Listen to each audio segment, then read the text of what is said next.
意衛生，防止細菌散播。请常用洗手乳胶或是洗手液和清水洗手，注意卫生，防止病菌散播。Please clean your hands often with gel or liquid soap and water. Please be aware of hygiene, don't spread germs.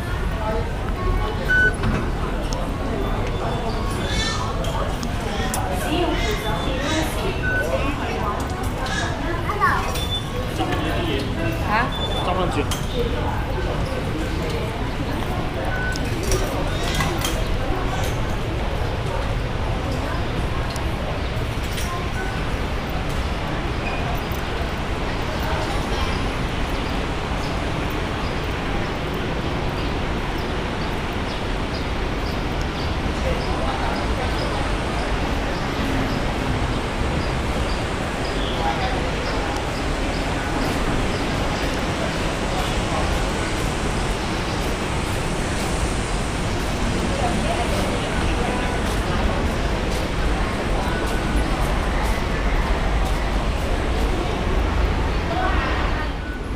我哋今日嚟呢度呢，就叫做鯉魚門村鯉魚門。咁呢，其實呢，就係好多人嘅印象呢，就覺得鯉魚門呢係一食海鮮嘅地方，係咪一條漁村呢？咁其實就唔係嘅，咁呢，就係一個係石礦場，即係發跡嘅地方嚟嘅。咁呢，香港呢，最初喺九龍呢邊呢，就有4個石山。好啦，大家睇一睇。對面嗰度見唔見到嗰度有一紮山？係咪掘到即係嗰啲坑啊、嗰啲遺跡啊，即係嗰啲石啊，成個山係咪本來係嚟到海嗰度噶嘛？而家你睇唔睇到佢動下一嚿嚿石去到好埋啦？嗰邊咧就係叫做茶，嗰度咧就係叫做茶果嶺，嗰度茶果嶺。啊，一陣間我哋同大家去另外一個石山咧，咁咧嗰個石礦場咧，咁咧就係鯉魚門嘅石礦場就喺嗰邊。咁咧就喺呢邊咧就係有4個石山嘅，咁咧一個咧就係西草灣、牛頭角、茶果嶺同埋呢個鯉魚門。咁咧呢個係4山咧嗰陣時咧就喺1850年就已經有人咧嚟到開始採石㗎啦。咁喺1850年之後嚟開石嘅時候咧，咁咧就係因為大家都係客家人，咁咧大家個背景咧都係嚟自於喺內地嗰度咧，係因為蟹鬥啊，即係佢哋個鄉同人哋蟹鬥咧，就咁咧走難落咗嚟嘅。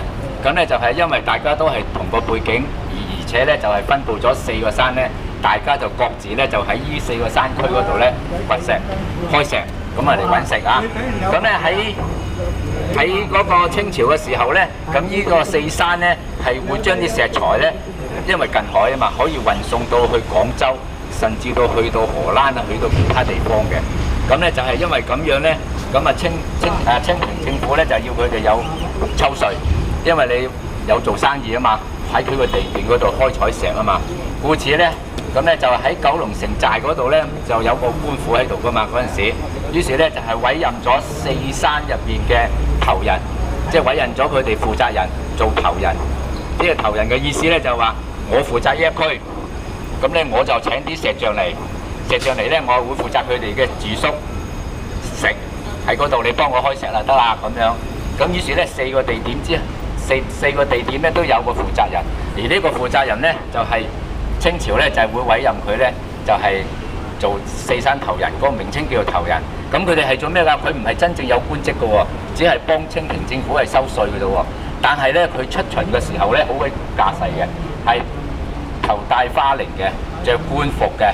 出門嘅時候咧係有坐轎嘅，有咧4人大轎抬佢出去嘅，咁咧就係肅靜迴避，有人揸住個牌肅靜迴避嘅，咁咧就係鳴鑼響鼓嘅，係好架勢嘅。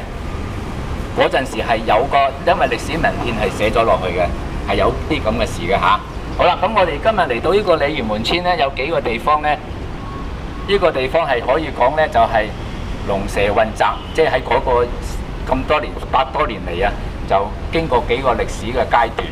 咁我哋而家咧就一齊行去一個叫做三家村嘅地方，係一個公園。而家冇咗呢度㗎啦，係一個公園嚟嘅。咁啊，大家跟住我嚟。好，我哋而家起程。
大家影下嗰個牌啊，寫住咩啊？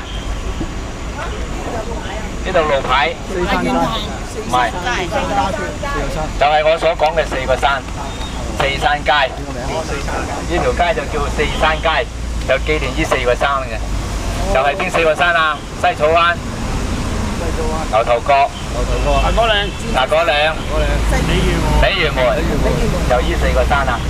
咁起碼今日都知道有4個山，四個石礦場，4個石礦場。西草灣你而家變咗咩咧？私人住宅區同埋嗰個咩嗰個叫咩麗港城。牛頭角咧變咗上下村公共屋邨，係嘛？茶果嶺咧仲維持現在嘅形狀，係同翻60年代差唔多，即係1960幾年嗰陣時差唔多。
家睇下呢度寫叫咩啊？三家村遊樂場。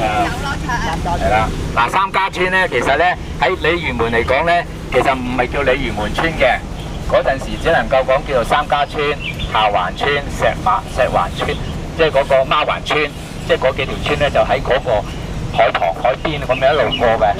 係啦，咁啊最初咧有3家人咧嚟呢度相傳啊，咁啊有3個姓嘅人士嚟呢度，但係咧文獻咧揾咧揾唔到，用口述歷史咧問親啲人咧，大家都係各個有各個嘅講法，問個廟祝咧又話乜乜乜姓乜乜姓乜，住個問個90幾歲嗰個咧，佢話都唔係好記得啦，好似叫做劉關連喎，人哋劉關張佢係劉關連啊嘛，咁有啲又話葉有姓。咁咧，所以咧係冇一個絕對的答案，所以總唔知係有3姓人戶喺度住啦，開村啦。咁所以咧，而家嗰度拆晒啦。咁咧，對呢度，所以整個三家村咧就紀念呢件事啦。咁而家可能冇三家村噶啦，大家清楚啦嚇。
嗱，咁啊，大家而家你企呢個位置咧，咁咧其實咧呢度咧就係有個牌坊喺度嘅，鯉魚門海鮮牌坊嘅。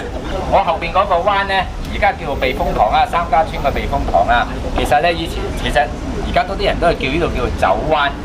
酒灣嘅意思咧就係話喺40年代、50年代，咁嗰陣時咧，呢度全部都係釀絲酒啊，即係做好多其他啲小工業嘅。咁咧釀絲酒咧就係一定係唔會係俾政府即係納稅㗎啦。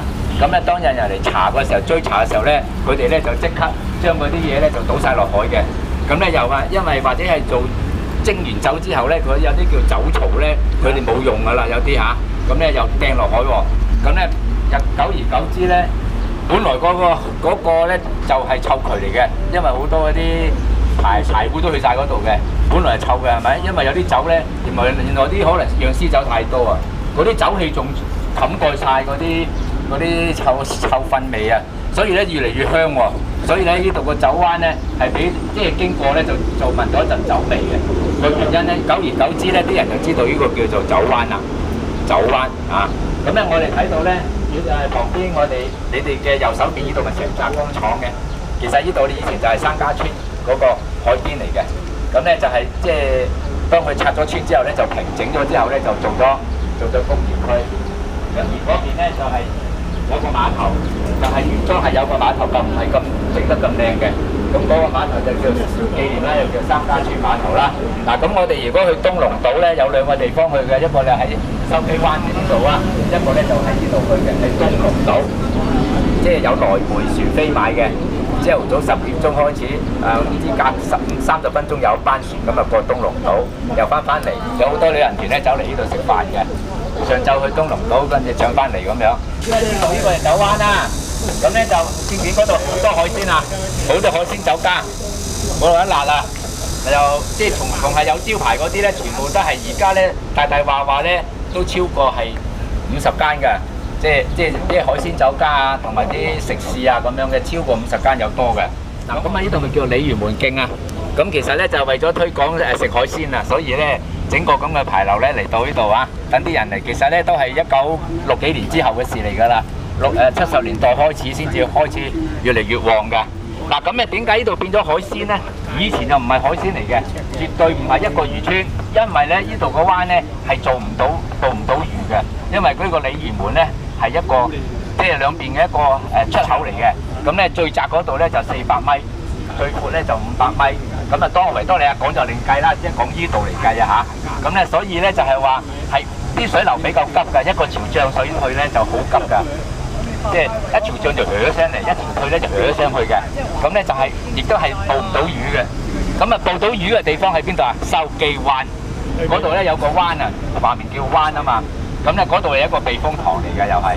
咁咧就依度咧當時咧所有嘅飲食啊、買嗰啲即係所有嘅日常用品咧，係全部要坐嗰啲船啊，搖櫓船咧就去筲箕灣嘅。咁咧就後來咧慢慢發展到咧就有啲叫做哇啦哇啦，有冇聽過啊？即係嗰啲係摩打船，咁咧就又係喺嗰度咧搬過嚟嘅，即係運貨啊！呢度啲食肆其實咧要一早趌起身咧過筲箕灣買麵包啊、買成先過嚟嘅，茶果嶺都係。咁咧全部咧陸路係未開通過嘅，未曾開通過。如果你去觀塘咧，所謂個觀咧係一個官字嘅官，唔係而家呢個觀賞嘅觀。嗰陣時個觀塘個名咧就係話你要爬山過去嘅，好多人都會爬，但係咧好嘥時間嘅啊。咁咧所以咧就係話只能夠喺依度咧就係要靠筲箕灣啦。好啦，仲有一樣嘢就係話嗰陣時咧經過3次咧有好多人搬過嚟。第一次咧就係1850年咧就少數，就係嗰啲石像啊就嚟呢度。第二次咧就係第2次世界大戰啊，應該係1930幾至41嗰陣時啦。因為日本就侵略中國咧，1937年啊7月7號給電事變咧，於是都慢慢打。當時有好多難民走嚟香港嘅，走嚟香港咧冇地方去咧，就去咗呢度，所以呢度好多寮屋嘅。第一次有好多寮屋，就喺呢度附近。好啦，第2次咧就係國共啊，國共打完仗咧，係咪有好多即係國民黨嘅退兵啊？退兵咧。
18年一個展拓香港界址專條咧，咁咧就呢度係租借埋新界。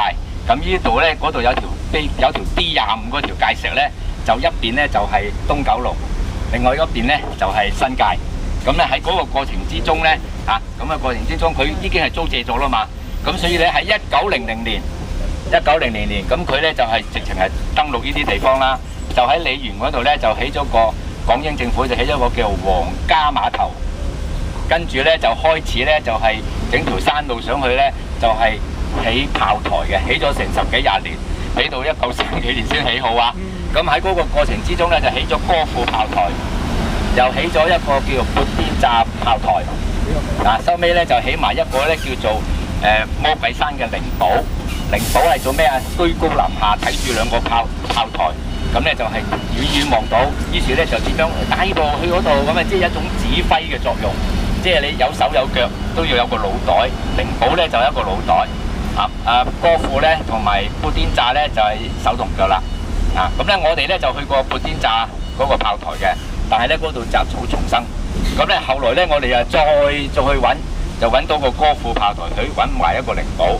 睇到越高嘅地方，你去到歌賦炮台嗰陣時，你就哇好靚啊，好正啊咁。當去埋嗰個靈堡咧，哇仲正啊咁樣，因為咧360度都俾你睇晒成個鯉魚門海峽啊，去到咧睇到嗰度咁遠，咁你自己諗下啦。嗱，咁呢度咧係一個叫做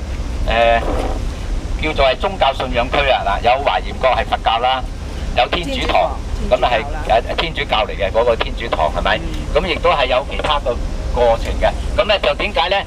嗱，因為呢度好多嗰啲逃難嚟人咧，就係有寮屋，有自己起嘅嶺南新村一紮村屋，咁咧就逼咗好多人嘅，咁啊生活好困苦嘅。咁你宗教嗰啲咧就好有慈悲為懷啊，或者係天主堂嗰啲咧就天主教嗰啲好最先入嚟就係天主教嚟香港地方，尤其是去啲偏僻地方嘅。所以嗰啲神父咧就係要學客家話成咧，就去傳教嘅，同埋咧就係俾啲食物俾佢度，咁啊會搞好多嘢嘅。咁所以咧呢個天主堂咧就喺1948年就起，即係就開始存在喺度。咁咧亦都係有基督教咧，之後咧又會有喺度前邊嗰度，咁啊有聖菲力啊唔知乜嘢嗰啲咁嘅教會咧嚇，就大家上網都會睇到晒呢啲個過程噶啦。咁我哋而家直行啦。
水俾你㗎。做緊咗。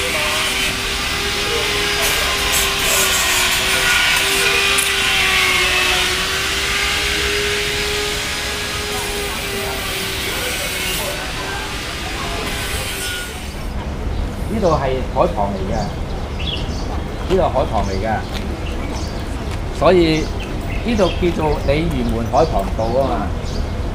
佢唔係叫村嘅，同埋咧呢條真係海旁嚟啦，所以呢度前邊咧係填出嚟嘅，呢度填出嚟嘅，即係從呢度個牌咧就俾到個提示我哋咧，佢唔係叫鯉魚門村嘅。如果唔係佢叫鯉魚門村海旁道啦。如果唔係佢叫鯉魚門村海旁道啦，係咪？咁啊不嬲佢都係叫嗱，呢度海旁道嘅話俾我聽，前邊就係海啦，海嚟㗎嘛。啊，所以前邊係填出嚟嘅。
呢個咧就係之字，呢個係之字，呢個係 R 字，中間咧係一個叫五字 V 啊，五啊，係喬字五世，有啲叫左字五世，左字喬字都一樣解釋嘅啫，因為大家人嘅唔同嘅譯法。咁呢個咧就係第一代嘅郵筒，咁咧呢個郵筒係咪好早就擺咗呢度咧？原來唔係，原來咧呢度咧。係冇派信服務嘅，係要去到1974年之後先至開始有一個郵筒擺咗喺度。喺70年代咧就先至有個大眾嘅郵箱。咁咧你哋即係收信又喺嗰個位置，寄信又擺落去嗰度咁樣嘅。咁咧個個咧就喺度你抄咁樣嘅。去到點解會咁樣做咧？因為以前喺度咧係冇門牌、冇道路名，嗰個屋咧冇編號。去到1950年開始先至，啲村都係咁樣。1950年開始先慢慢有路有編號，但係1950年有路有編號都冇用，郵政都未發展到呢度。去到1974年啊，70年代之後啊，慢慢開始，第一個郵筒就擺到呢度，就擺到而家啦。好啦，呢個位置其實以前係一個皇冠。而家跌咗佢啦。咁咧就呢個咧就拆咗嗰個蓋，即係嗰個皇冠蓋攞咗咧，就整咗呢個徽號。呢個徽號咧就叫做蜂鳥，蜜蜂個蜂，鳥兒嘅鳥。咁咧代表咧即係話佢飛得好迅速啦，即係嗰個叫做蜂鳥。嗱咁咧佢咧以前咧就係紅色嘅，因為英國時代英國嗰啲國家都係用紅色郵筒。咁啊去到1997就一定要換顏色。咁咧點解要用呢隻綠色咧？因為中國郵政咧都係用綠色嘅。咁啊，佢既然我係屬於中國啦，所以咧就翻綠色，就係咁嘅原因。咁呢個咧已經係得翻一個啦。咁啊，佢喺邊度炒嘅咧？冇理由7幾年就唔做噶嘛嗱。咁佢就喺翻個貨倉入邊好多嘅，喺英國鑄造，係生鐵嚟嘅，係生鐵。現代嘅郵箱咧就係用纖維嘅，用纖維嘅。OK，我帶大家去睇一個叫做一個井先。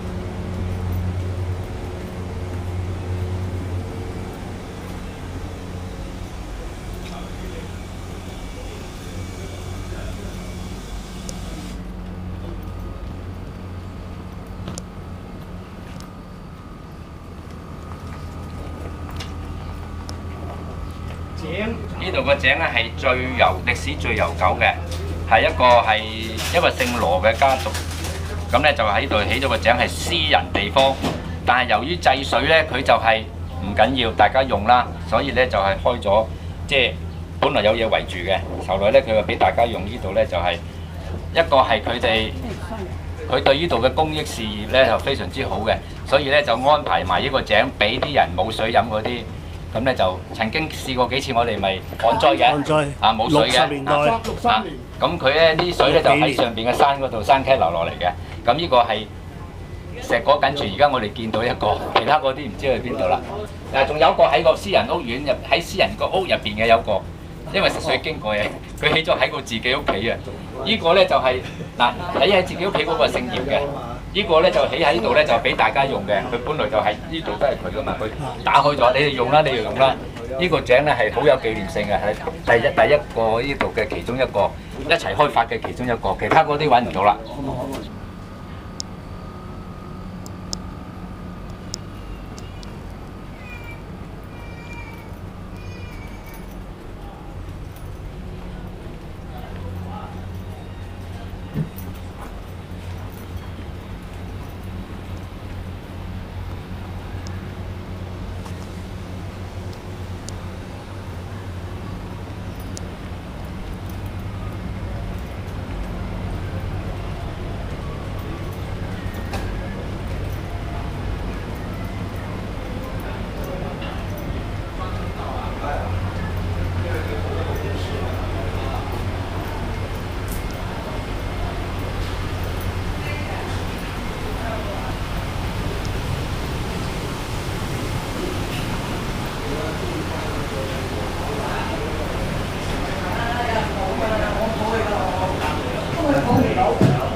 係啦。哇！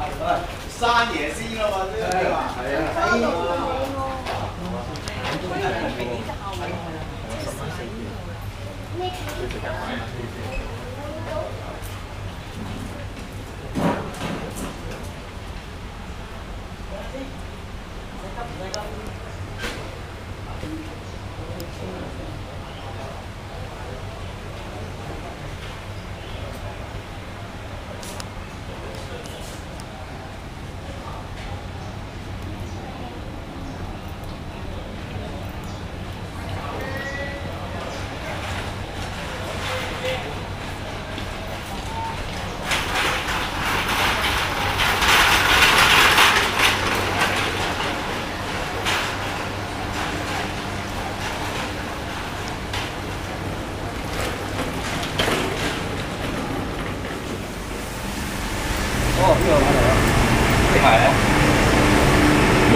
解要帶大家嚟呢度咧？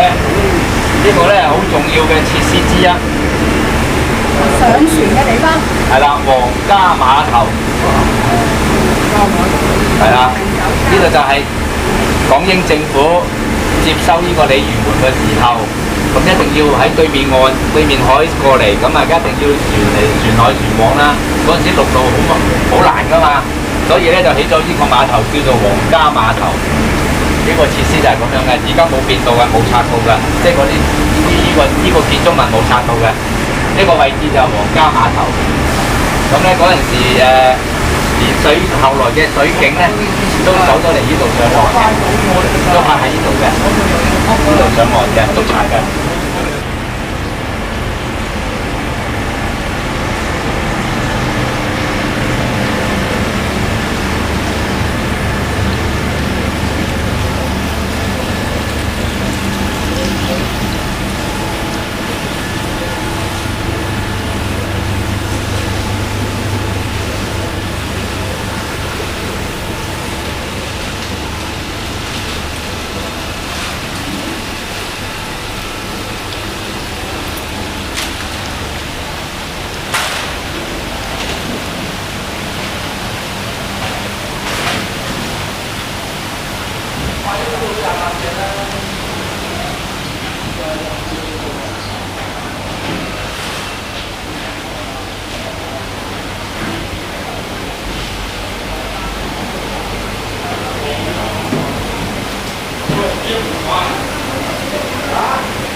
大家揾食。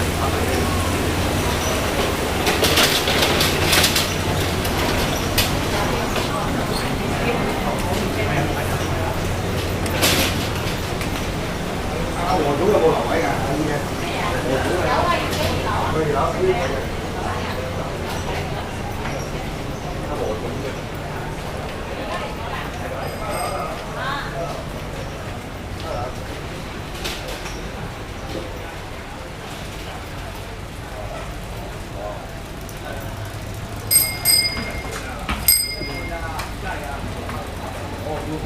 係啊，嗱，你爆即係坐咗一半刻啦，真係有。冇用㗎，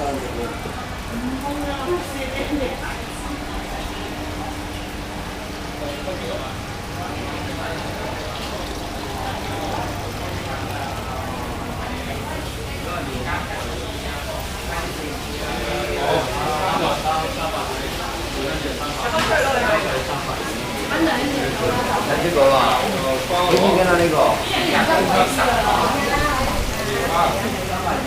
你幫我。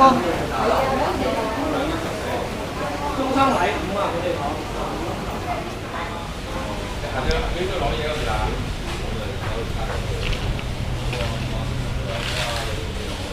開幾多花？開6隻300嘅。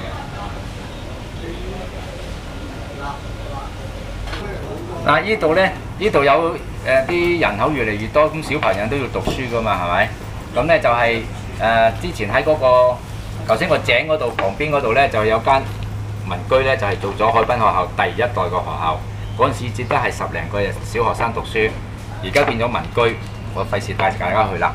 咁而呢個咧就係1940幾年嗰陣時咧，就起咗喺呢度嘅位置咧，就係一間叫做海濱學校嘅，即係擴展嘅1946年，後來咧又多人啦，因為大家知道49年後係咪好多人啊？佢46年喺度啊，點解知49年有一紮人喎？於是咧佢就想去咧又再擴展，但係擴展咧冇錢，冇錢咧就於是咧就係、揾到一個咧就係、原來係胡雲虎啊、胡雲豹啊，即係嗰、個即係嗰啲人啊，咁咧就於是咧就係俾咗1萬幾千蚊佢。佢咧又自己又夾咗啦1萬零蚊，於是咧就起咗間海濱學校咧，係真真正正嘅海濱學校咧，就去咗嗰邊。咁原本呢度咧係一個海濱學校嘅球場，呢度啊，有單車，有單車，見唔見到嗰度海濱學校運動場喺度？呢度就係海濱學校，前面就係運動場。後來呢間學校要擴展咧，就去到嗰度，所以嗰度咧就叫咗胡文虎紀念學校，又叫做海濱學校。我而家帶你哋去 ，OK。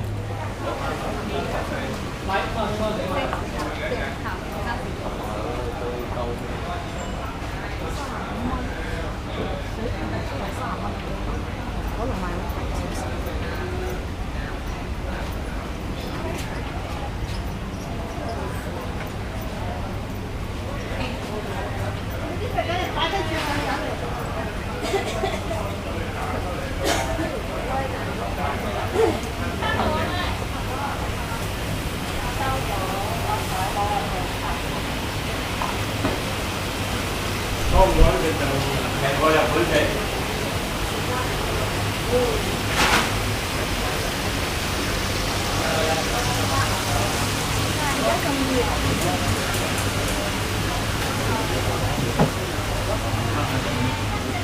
喂，而家仲未走㗎你？係啊，試下嗰隻呢個唔辣嘅豬，好食啊！呢個一定要食啊！蜜汁豬、辣豬。試下唔同牌啲嘢咪嚟嘅女，你唔試下唔知得唔得㗎嘛？你好似麻條咁睇你幾靚，咪頭焗㗎呢個。好啊，咩幾位？有，啊，話你影咗咁耐㗎？嗱，你都仲記得我咧，成個晏晝啊，係咯，幾好生意喎，真係。 OK 啦。OK，好。多多謝晒啦。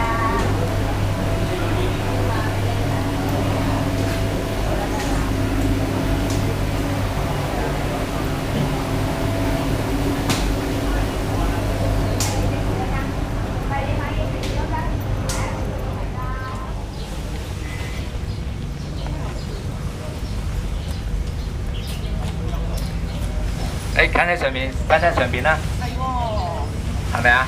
呢度咪叫海濱學校啊？打洞係咪？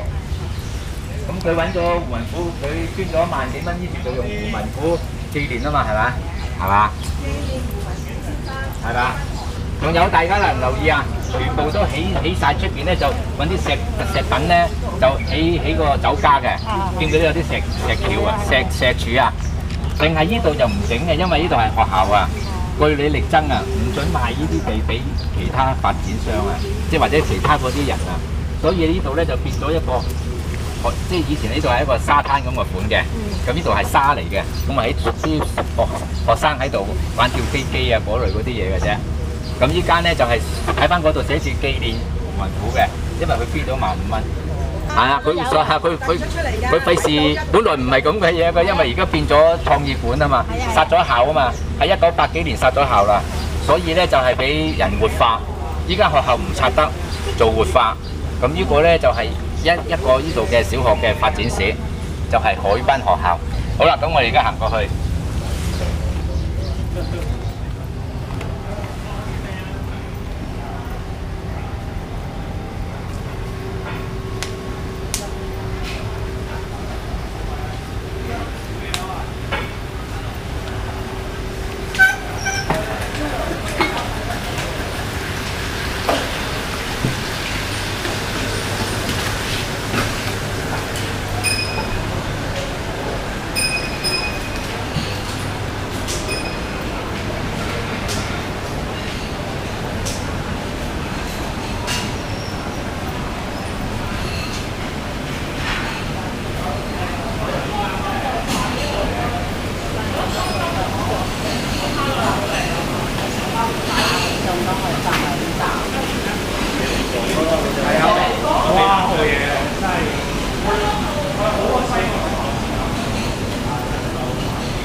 嗱，大家見唔見到呢度左邊有個呢度咧有個物業嘅？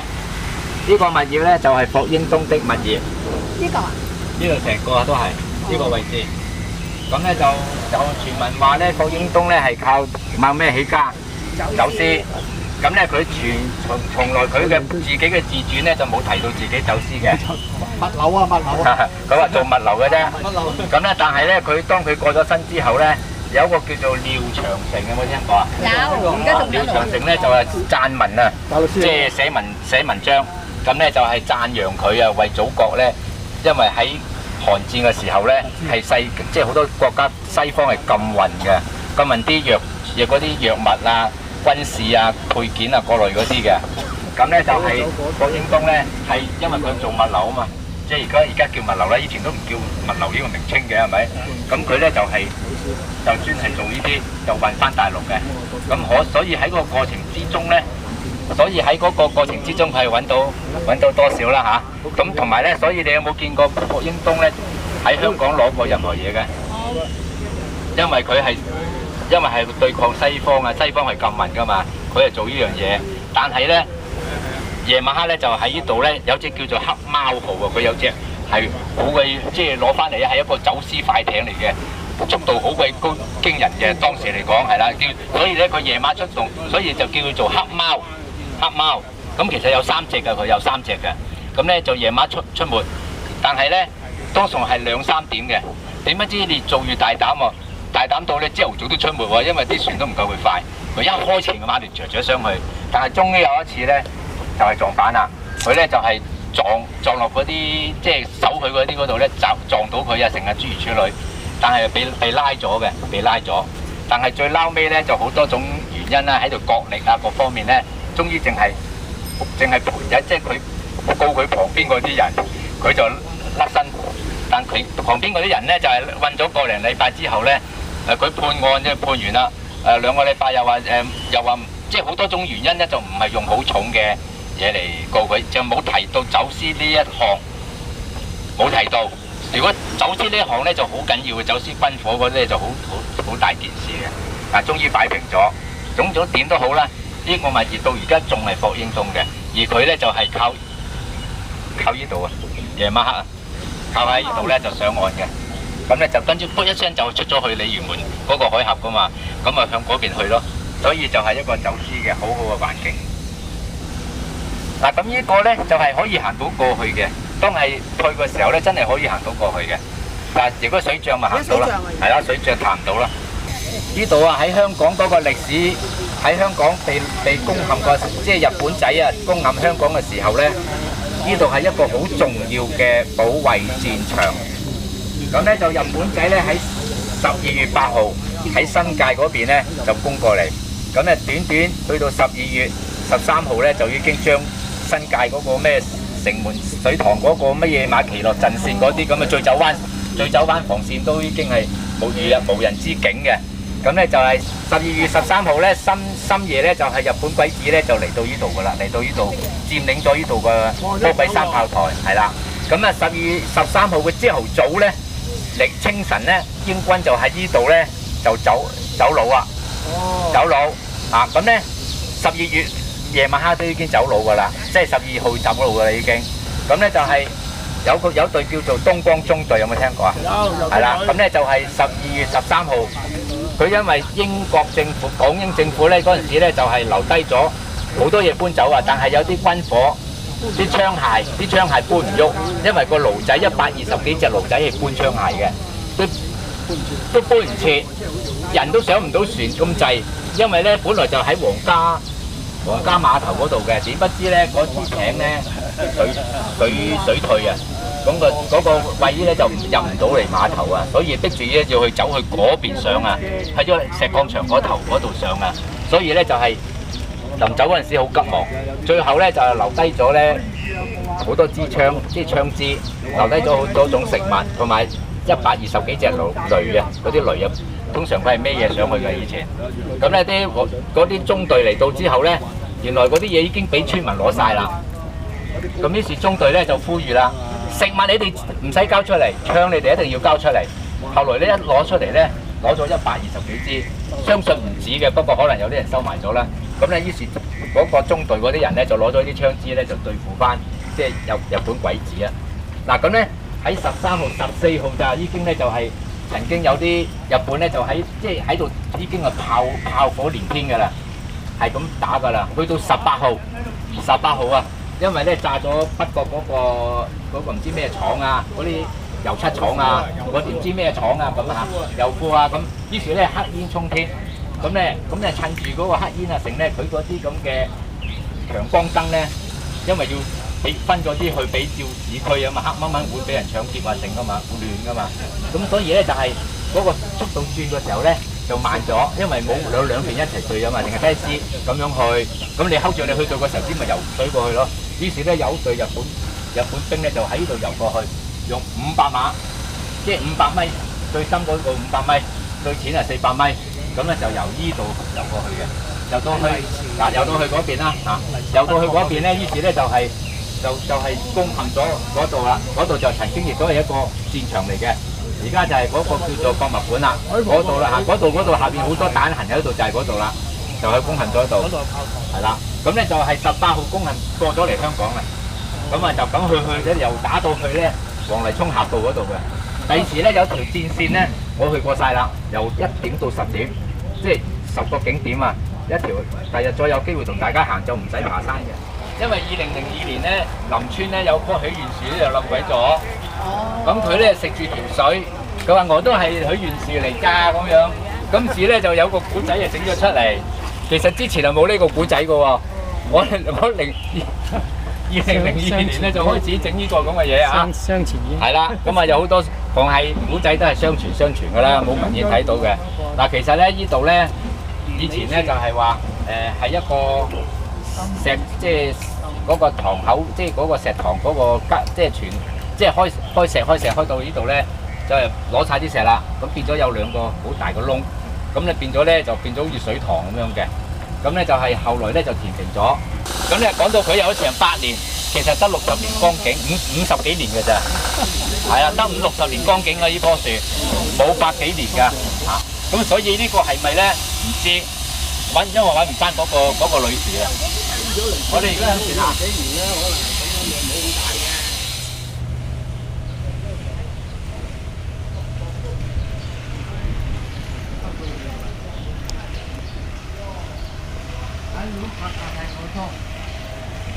冇咩行區了，冇咩行區啊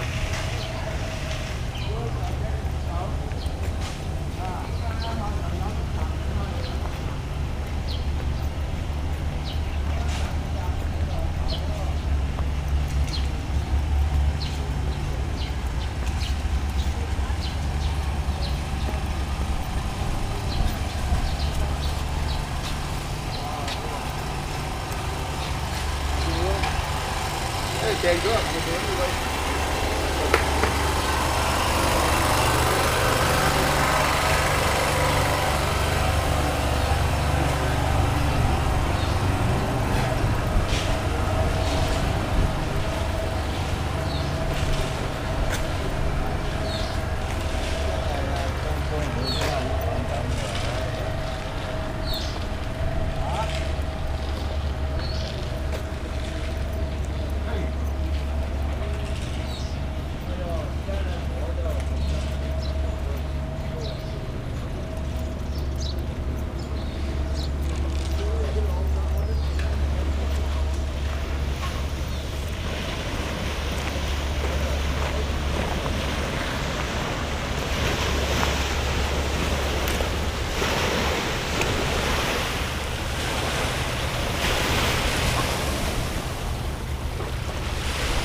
呢條咧就往衛奕信徑，咁咧而兩個炮台咧都係喺衛奕信徑入邊嘅，一個歌賦炮台同埋砵甸乍炮台。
佢咧就係一個咧，因為港英政府分開三個時期咪佔領香港嘅。1982年嗰個南京條約啊嘛。咁咧1842年南京條約，跟住咧就1860年就北京條約啊嘛。咁咧就1898年咧展拓香港界址專條。好啦，當佢展拓香港界址專條之後咧，喺1900年咧就佔有咗依邊啦。喺依邊嘅時候咧，整咗條界石就棟咗喺度。咁其實咧喺依邊嘅屬於九龍東嘅，喺依邊嘅屬於新界嘅，就獲得有都居嗰啲丁權。依邊就冇丁權。冇丁權，我有丁權。就咁嘅情況。大家見唔見到呢個咪打斜㗎？其實咧呢嚿嘢咧冇人咁戇居咁啊，走嚟打斜寫嘢嘅。其實嗰係一嚿直落嘅石嚟㗎，只不過係冧咗啊！所以咧就係冧，咁咧就冧咗嚟呢度啦，就係咁嘅意思。係啦，車跌咗落嚟啊！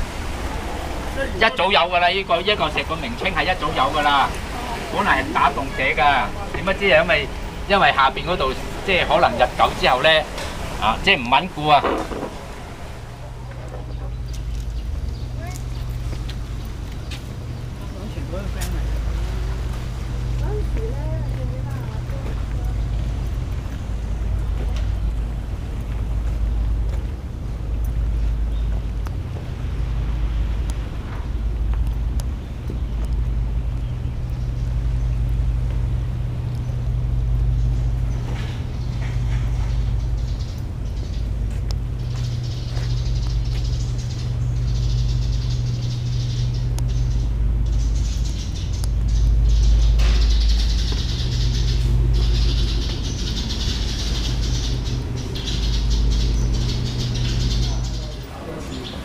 呢個天后廟咧，喺呢個成個鯉魚門嚟講咧，係當佢哋嘅一個公家辦公室咁嘅地方㗎啦。因為咧曾經有一個村民話咧，佢擺咗唔知幾多圍10圍定乜嘢，咁啊佢啲碗碟碟咧就話喺呢度借過，同嗰個以前嗰個廟祝啊，係借啲碗碟碟嘅。咁啊從呢個咁嘅講法咧，即係話呢度咧之前都係即係好多人喺度啦，即係咁嘅意思啦。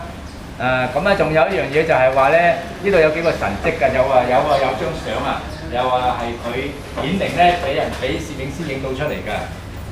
咁啊，嗰個攝影師都係好巴閉嘅，嗰個攝影師咧就係香港係一個馴獸師，係啊，就係香港嘅馴獸師嚟㗎。荔園嗰個咧都係佢個仔負責㗎，即係咁講啊。你第日你查翻嗰個觀塘日誌啊，觀塘日誌有講嘅。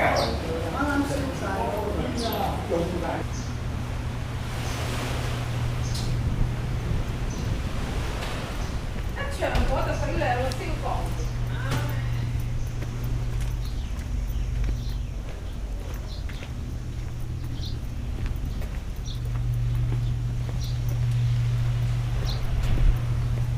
我哋成日都話鯉魚門，點解會叫鯉魚門呢？其實咧就冇乜考據到點解會叫鯉魚門，只不過話咧係喺嗰啲縣志啊。同埋郭大飛嗰個有個叫郭飛啊，呢個外國人嚟嘅，其實個郭飛係咪？佢即係譯音嚟嘅啫。咁咧就係《粵大記》啊嗰度有講咧，呢度就叫鯉魚門。咁啊有幾個傳說，最重要一樣嘢就係話呢度幾嚿石咧似嚿鯉魚喎，又話鯉魚尾啊，又話鯉魚頭啊，鯉魚旗啊。咁啊大家諗下似唔似鯉魚啦嚇？即係佢哋係咁講咋。即係我提到呢度，咪大家用你嘅角度同佢想像咯。3分似7分想像都得㗎。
Hello.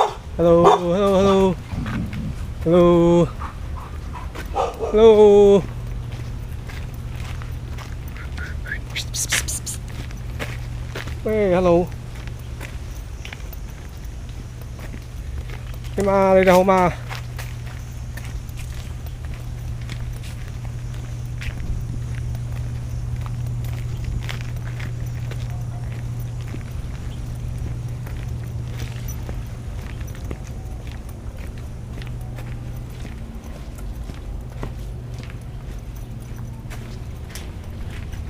你好。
啊！大家睇唔睇到？大家睇唔睇到呢度就係啲石礦嗰個遺址啦。咁咧原本唔係呢度嘅，原本係嚟到呢度嘅。咁啊鑿下，越鑿越入，鑿到嚟呢度啦。咁點解？因為呢度係全部都係花崗岩，呢度啲全部花崗岩。係啦，咁咧呢度咧又最出名咧，就係運過啲石頭咧，就去廣州嘅石室教堂啊！嗰個係天主聖母無原罪啊，聖母唔知乜嘢啊？天主堂啦，天主堂啦。咁咧就係有嗰啲清朝咧，就係有份合約嘅咧，就喺邊度攞嘅咧？喺茶果嶺同埋牛頭角，係嗰度去攞嘅。你係咪西草灣同埋牛頭角就係攞嗰啲石嘅？茶果嶺都有份。嗱咁咧嗰陣時攞石咧就全部因為禁海。咁啊，廣州冇石咩？其實廣州都有嘅，廣州大把石，廣州都係花崗岩地帶嚟㗎。只不過咧陸路運咧個成本係貴過海路運嘅4至5倍。呢度話沿海啊嘛，因為嗰個石室教堂嗰度都係有個海邊，係我哋一德路嗰度咧就係一個海碼頭嚟㗎，有個海外碼頭㗎。嗱咁我哋香港咧，其實都係香港島都係花崗岩嘅地方喎。